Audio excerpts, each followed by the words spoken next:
Good afternoon, everybody. Welcome back.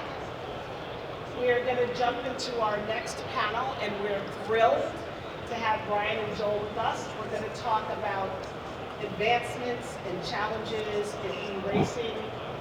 First, I want to start with them giving some introductions, telling us a little bit about your background and how you got here. So I'll start with Brian. Thanks, Selika. So I'm Brian Bourne. My background's all actually IT and technology. Entrepreneur, had a couple successful exits in the tech space, and have been racing since, first motorcycles when I was in my teens, and cars later in life. And actually, how I met Joel was he built a motor for one of my race cars, and now I'm doing technology, but with four wheels. My name's Joel Fallaise. Been doing racing pretty much since I could walk. Had a shop where all we did was build race cars, everything from drift cars, endurance racing, some rally cars. We did LF swaps, 2JZ swaps, all the common swaps everyone does.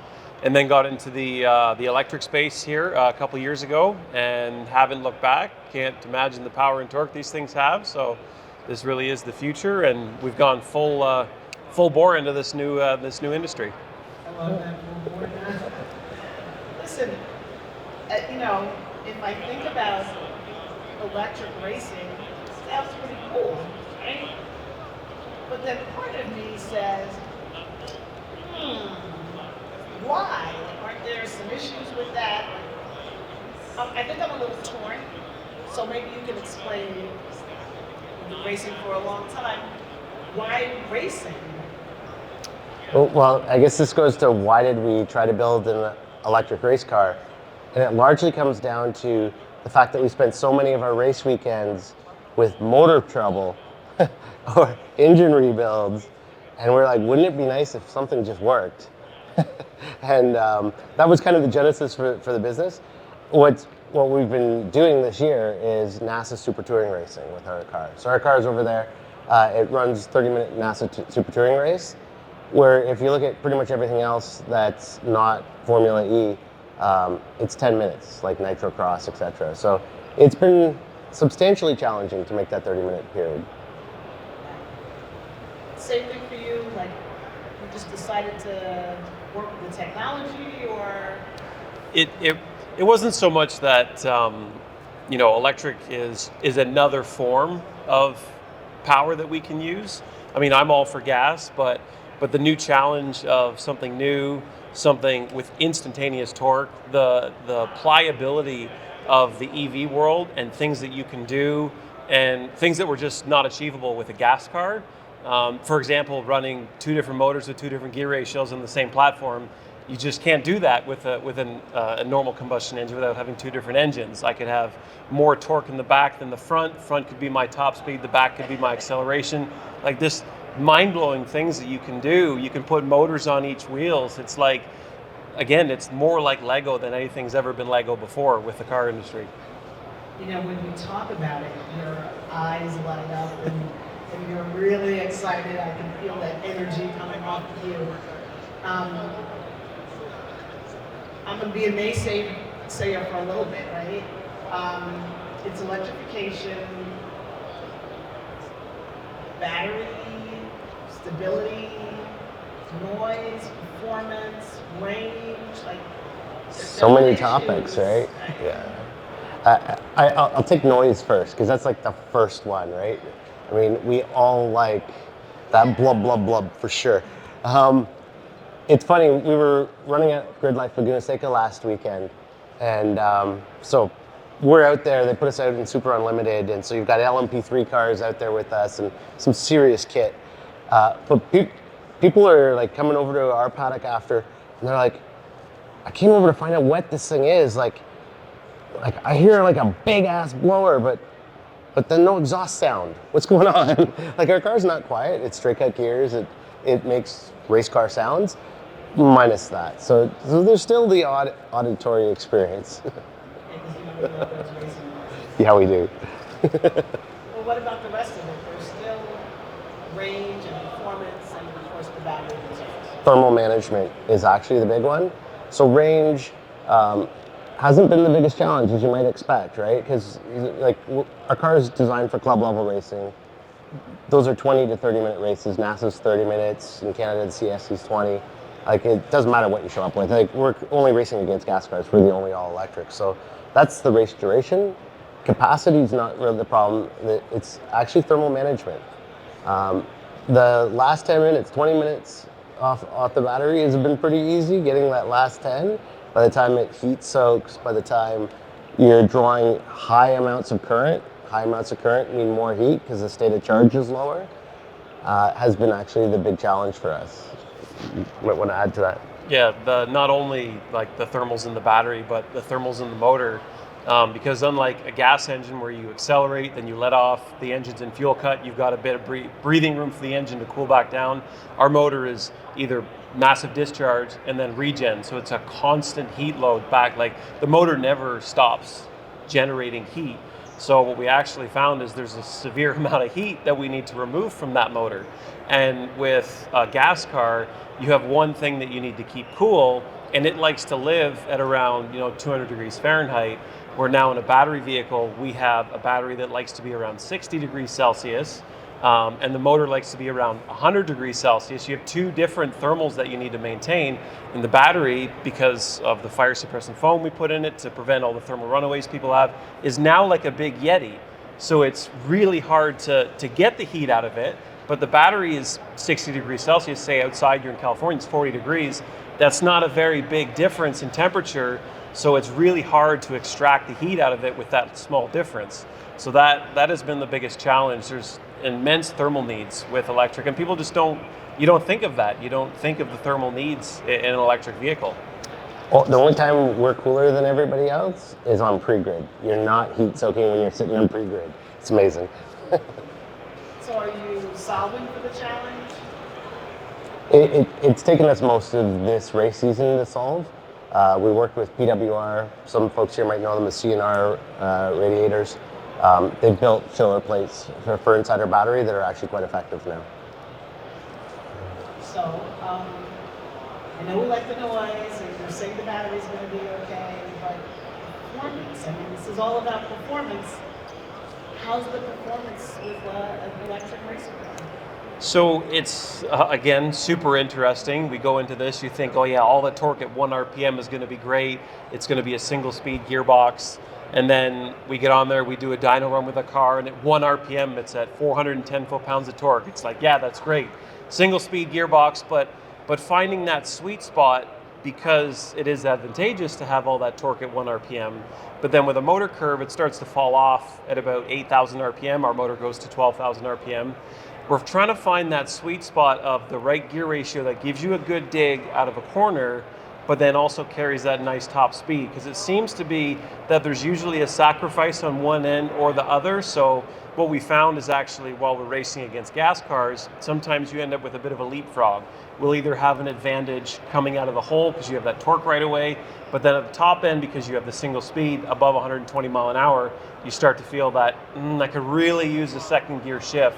So we're really going to try to optimize that with maybe developing a 2-speed gearbox. We've seen some of the other EVs, the performance EVs, have opted that way. Like you look at the Rally Cross car, they have a 3-speed. Porsche's done that. Porsche's got a 2-speed in it. So, I mean, to adapt a normal transmission that we have now, we're up to like 12 speeds in some ICE cars. So it's not really fair to say that we can just take another transmission, adapt it to it. Plus the usability of having an ICE car transmission in the tunnel, and then you have all this wasted space. We need to really adapt something that's like a 2-speed in the confined space of our gearbox. So the power's nice, but we've definitely learned that we can make some improvements on it. It's interesting because people always ask horsepower and how fast and what's the rate. Because it's a single speed, and because the torque looks like this, and horsepower is a function of torque and RPM, so our horsepower is this. Even though we can sit there and say our car makes 460 wheel horsepower, that sounds like you mentally, everybody here has driven a car with that or more horsepower and can make a mental assessment of how fast that car should be. But it's different because that's the peak horsepower. That's not what you have available, like, unless you're at that RPM. Whereas in a gas car, you're shifting through the gears to keep yourself at the top of that little mountain of torque and horsepower. here, the torque, there's no mountain of, it's just a flat line of torque, but the horsepower climbs like this. So we put down lap times, we're competitive with like a Porsche Cayman S or a BMW M2 competition, like factory race car. Those are the kind of lap times we're doing. More like high 300 kind of wheel horsepower cars are the kind of lap times we do because of that function. It's kind of a really interesting thing that when I explain it, I just see some nodding heads. They're like, okay, that makes sense. But it doesn't really make sense to experience it. Like it's really interesting. And so you know that you're at least looking for 2 gears, if you kind of figure that out.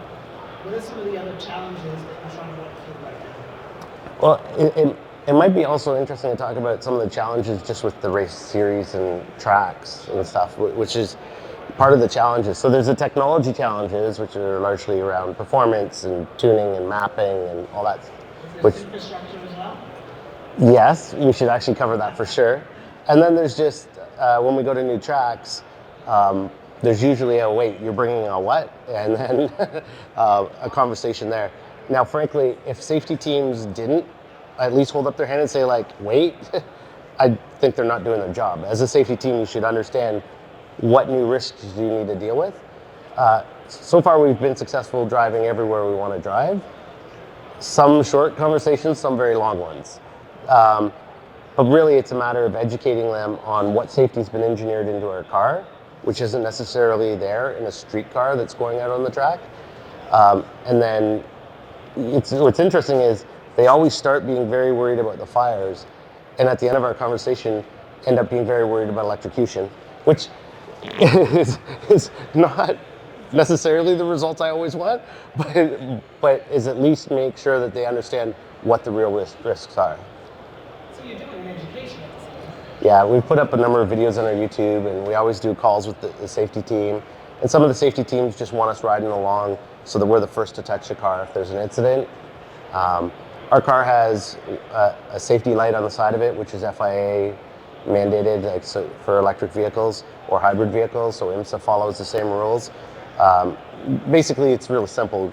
Green means safe to touch, red means don't touch, but not all track safety teams know those things yet.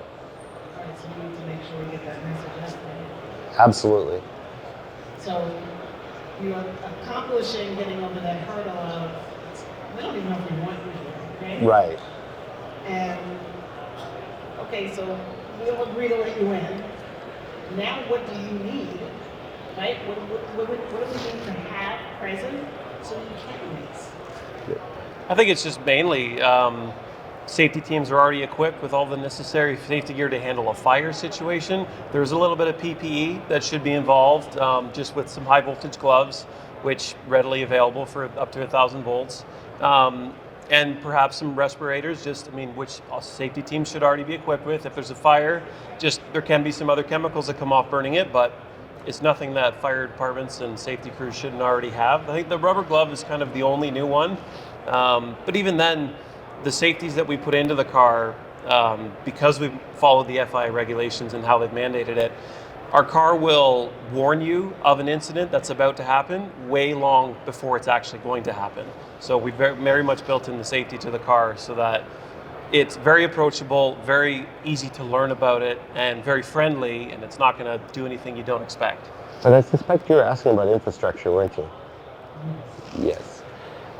So people here will be amused that we often, at the track, just tell people our car is actually diesel powered. Oh. We always bring a 50 kilowatt construction generator. We found it United and Sunbelt. It's super easy. We call them and say, like, we're going to be at this track. They drop it at the track. It's there, and then they pick it up when we're gone. It roughly works out to the same amount for the generator rental as we would spend in race fuel normally. So it's not too bad.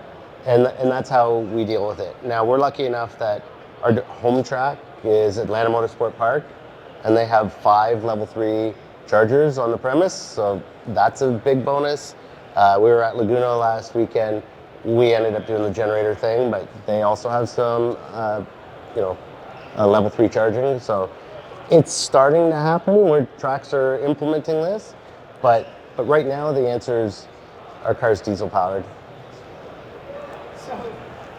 And yes, we know the irony. I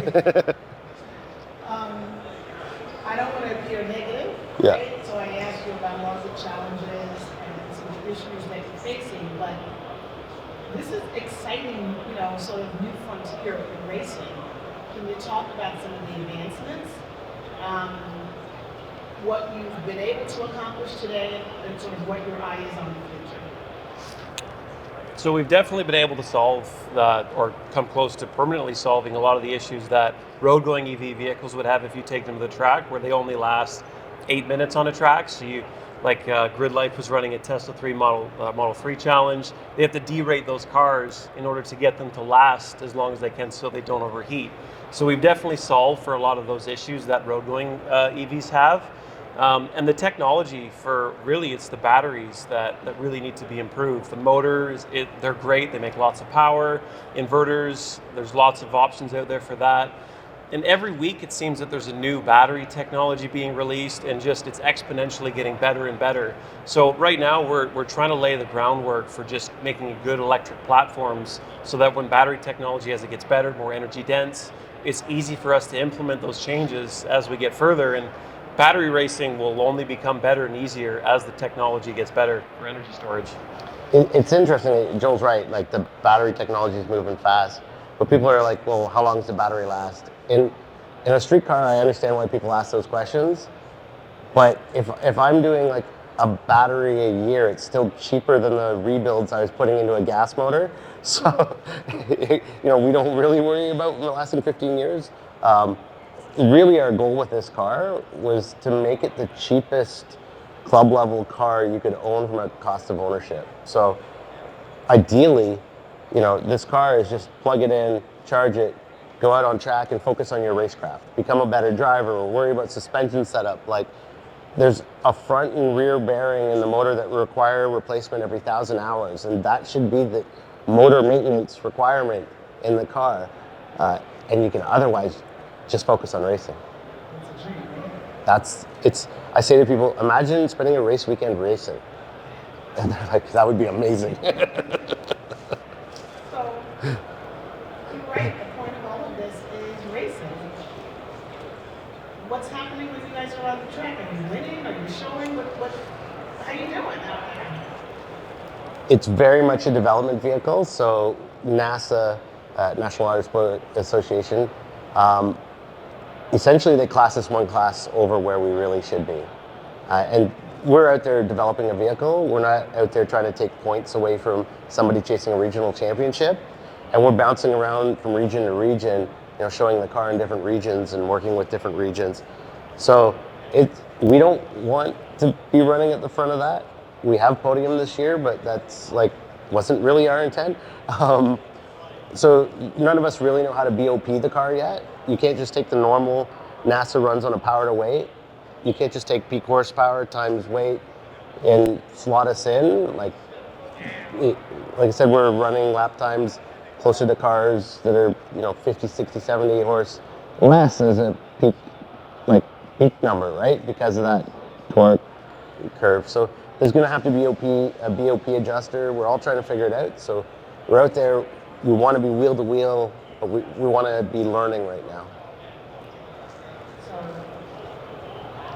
the first place prize is now waiting for you. Yeah, we're out there to make friends right now, not to upset people. Are there safety concerns when you're in? You mentioned that there may be concerns with fires and things like that. Are there some safety concerns that are up and present in your mind? Oh, always. Especially because it's a development vehicle where we're constantly testing new things, right? And data logging all the things. And so, at least right now in the prototype phase, if Joel's driving, I'm on the laptop watching all the critical data points, and vice versa. What's kind of nice because it's electric, we can be making changes live on the fly. Now, in fairness, we did that with our gas cars too, but it's really handy. So you're still in development, and there got to be techniques that you're working on, research that you're doing in terms of improvement of the vehicle, whether it's weight or cooling techniques, or what are some of the things that you're doing that are maybe unique or at least need to be addressed in order to solve for e-racing? Yeah, so the weight is definitely a thing that we were very concerned about in the beginning. Cooling, we didn't know, so now we do know cooling is. So this year, being a development, these issues that we've come up with, actually weight, I feel like we've done really good at. The car only weighs 3,150 pounds, so the factory car weighed 2,800 pounds off the showroom floor. And we've spent a lot of time 3D CADing everything to make sure that we get the weight placed where we want with the battery module and as minimal as possible. We put a little bit extra weight in the beginning because we didn't know structurally where things needed to be. But we've worked very closely with partnering with engineering companies to put in time. They see the efforts that we're putting into it. And every name that you see on the side of our car has helped us with challenges that we've had throughout this year. So it's not just been the two of us doing all this by ourselves. It's really been a group effort of people like PWR, like Hypercraft, all helping us overcome these challenges this year. So we have overcome lots. We have more that we want to overcome, like cooling. We would really like to see a 45-minute runtime out of the car. The NASA Nationals are a 45-minute race. And depending on the track, 45 minutes is a bit of a stretch if we've got longer straightaways.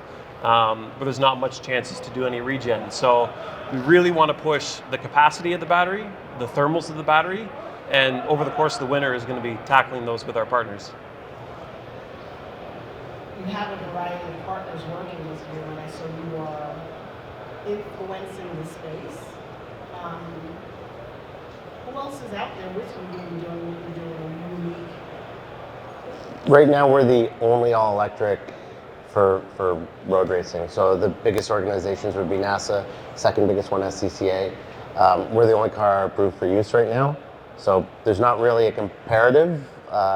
When you look across professional levels, there's of course Formula E, which has millions of dollars more than we do. And I would argue that an open wheel race car is very different than a touring car. And there's been some attempts at, ETCR. There's a few things that are happening in this space, but they're all a little different. Nitrocross, I think, is one of the most successful in Extreme E electric racing, but they're 10 minutes. Those cars run 10 minutes and go straight on to coolers.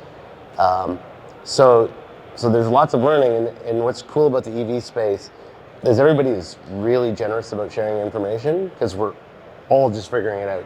There's none of the problems that we face that Google or ChatGPT have answers for. So, we are really just ask a few people for opinions, try to figure something out, and then the answer is always, well, let's put it in the car and find out.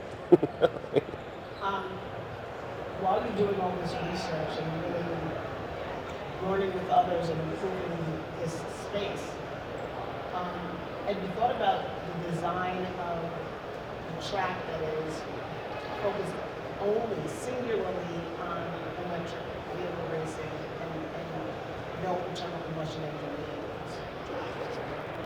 vehicles? I guess I'll grab this one. I guess there's two things there. One is it'd be nice to get enough of get our car to a point where we could sell enough of them to have a spec series, because then you're back to it's a driver series, right? Which is always fun. And then the other thing that we've already talked to some tracks about, they're like, hey, it'd be great is if these cars, we could stay open more hours. We could run them on days where we're not allowed to make too much noise, right? Like there's all these rules now that, I don't really understand how people move in next to a track and then complain that there's noise from a track. I don't get that at all. But that's a real thing these days that a lot of tracks are facing. And so, you could see potential for extended track hours and a lot more opportunities close to city centers. What would that physical track look like? So back to... Oh, I don't think there's anything unique about it. A fun track's a fun track. I define a fun track as elevation, a good combination of technical and fast. Mm-hmm. That's same in my view. Yep, I'd say the same. Elevation, technicality, Yeah. You like driving sideways more than I do, but like there's. I have a drifting background, so yeah.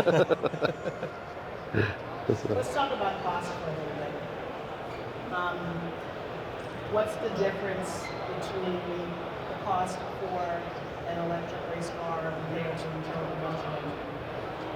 So there definitely is a bit of an EV tax right now. Motors, inverters, for anything with decent power, does cost quite a bit more. This industry is still so very new. The technology, at least at this power level, is still kind of new. And I think as more and more people are buying it, using it, costs will naturally come down. But you got to think about that, especially in a racing environment, the upfront cost really isn't the most expensive part. It's the maintenance every year. Usually the maintenance of a race car every year trumps the cost, the purchase of that race car by the time you've rebuilt the engine a few times. So really, like Brian had mentioned earlier, this is about, yes, the upfront cost of this electric race car is more than its gas counterpart, but the overall cost of ownership is much less. And the benefit of you actually being on track more often, more focused on you as a driver, is way outweighs the benefit of the small upfront cost above the ICE alternative. I mean, obviously consumables are consumables, tires are tires, but I mean, if that was the only thing I had to put into my race cars, that would be amazing. Is the idea to develop and build the vehicles for you to drive, or is the business centered around building and then sort of mass producing to a degree for others to drive? Yeah, definitely Scalar Performance was founded on the idea that if we could get this to that point that we're talking about, that we could follow a business model like Radical Sports Cars or Praga or even Russia SR, like where you get enough of them out there, you can run a spec series, but the business is building the car and supporting the vehicles in a spec series. The two of you work together every day.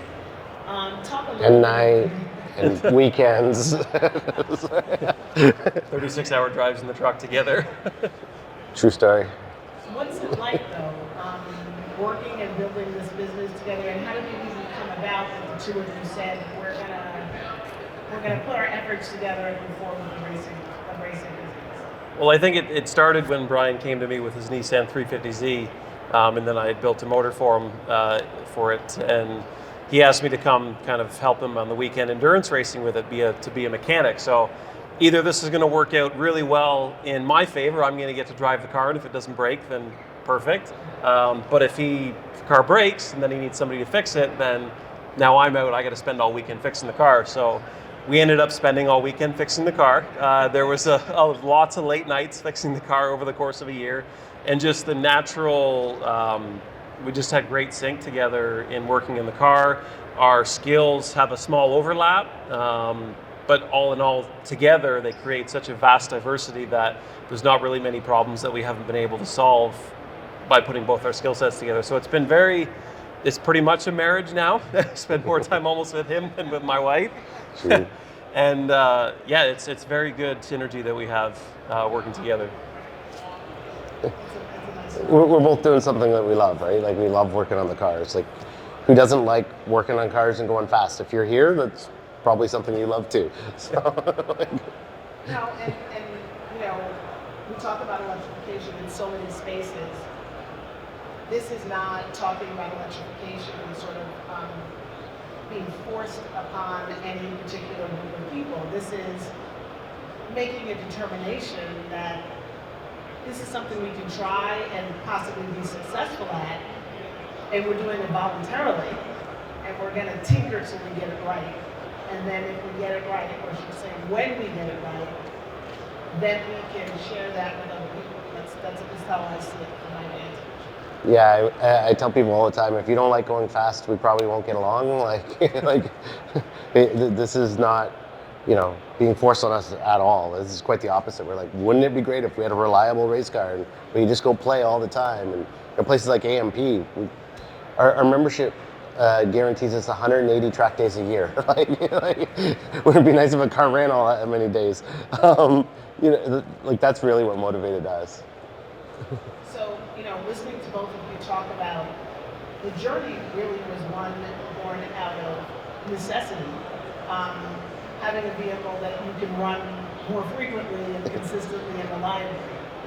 But can we turn for a second to the sustainability question? Because, you know, that's not why you got into it, but we are at a time when people are discussing alternate fuel options and looking at environmental sustainability and, you know, does that play a part and in terms of how you either build or how you innovate?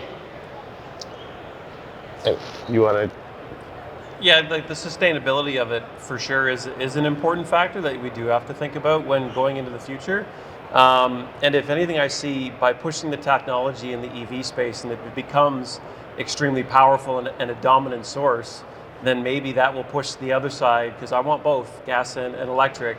It will really push everyone to improve the gas side even more, to be more sustainable, to maybe compete as well with the EV space. But as far as like a future, the sustainability of race cars, I mean, nowhere in driving in a circle as fast as you can is good for the environment, whether it's electric or gas or whatever the source of energy it is you're consuming. So to say that, you know, racing, if it can become more sustainable because of it, then that's great. But I think the electric space has a ways to go before the batteries offset their environmental impact. But we have to start somewhere. We do have to be, it's not going to be perfect out the box. As we can see, there's been lots of hurdles that EV has had to overcome and still has to overcome. I mean, we're using diesel to charge right now, but we have to start somewhere. Like, and even if we did plug into the grid, that grid probably comes from a coal factory. So it really is, this is a step in the right direction. What that looks like in the next 10 years, the need for upgraded grids and better power is really going to push everything to just become sustainable in a better and more positive way. I love what you're building here. I think it is exciting. I also, you know, you do have the serial entrepreneur look in your eye as well, that, you know, you're enjoying. I'm super nerdy and I love new technical challenges. You're enjoying this ride that you're taking right now. And I think that one of the things we know in automotive is even the spec is influencing what will be in your driveway 5 to 10 years from now. So the work that you're doing will very well have an influence on how the community uses EVs, whether it's on a racetrack or down the street to go to your grocery store. I really appreciate the conversation. I want to give the audience a little time to answer some questions, to ask some questions. So I'll open it up if anyone has any questions for our panel. Don't be shy, it's okay. Top end, you guys can move a car. So the question was the top end, meaning top speed. So right now, the car has a 6.2 gear reduction at 12,000 RPM. That would equal 148 miles an hour. We've chosen that gear because at the start of the year, we were running a 5.19 gear reduction. So at VIR, I don't know if you know the track very well, but there's a heck of a good straightaway there. We're pulling 145 miles an hour there. So we're like, okay, if this track with this straightaway, it's a top speed kind of achievable. You know, we had 170 mile an hour kind of top speed in the car, but there was no track we were going to that had that kind of straightaway. So we ended up bringing it down for better acceleration throughout the other rev range. Yeah. So you guys mentioned Formula E and some of the other. Are you seeing any up-and-coming events that are trying to get more towards e-racing? Up-and-coming events that may want to Yeah. more towards e-racing. So I think there's that electric GT that got announced a while ago, 2021. We talked about it a bit, which is a touring car, electric series. It's, I believe, kind of fraught with its own challenges. It was supposed to start this year, 2023. There's only been a couple manufacturers that have announced that they had vehicles for it. But I think everyone's realizing the challenges in this series. And like Brian mentioned before, if you're doing a 10 to 15 minute race, it's great, but the car needs to come off and be instantly cooled because of the heat that's generated. I think every sports series has announced that they want to do an E-Class. We've seen a lot of rise in even e-motorcycles. Rally has their E-cars out. So I think every space is going to move into this. We're just all collectively trying to get past the challenges. I think what's interesting is Porsche's GT4e performance is something I've been tracking for a long time. Porsche tends not to unofficially announce concepts, even though that's how it was presented. That's not really a Porsche thing. So you can kind of see writing on the wall that they might be looking at a customer racing program around that. They've publicly said that the next Cayman, which I'm absolutely going to buy, is going to be electric. And once there's production cars, you could see, I mean, all of us car guys are just going to do what car guys do, which is, I bought a new toy, I wonder how fast it goes and take it to a track, right? Like, of course. My bad. Anybody else have any more questions? No? Going once, going twice. Well, thank you all for coming out this afternoon. We appreciate you. And many thanks to Joel and Brian for being here. Thank you for having us. Thank you very much.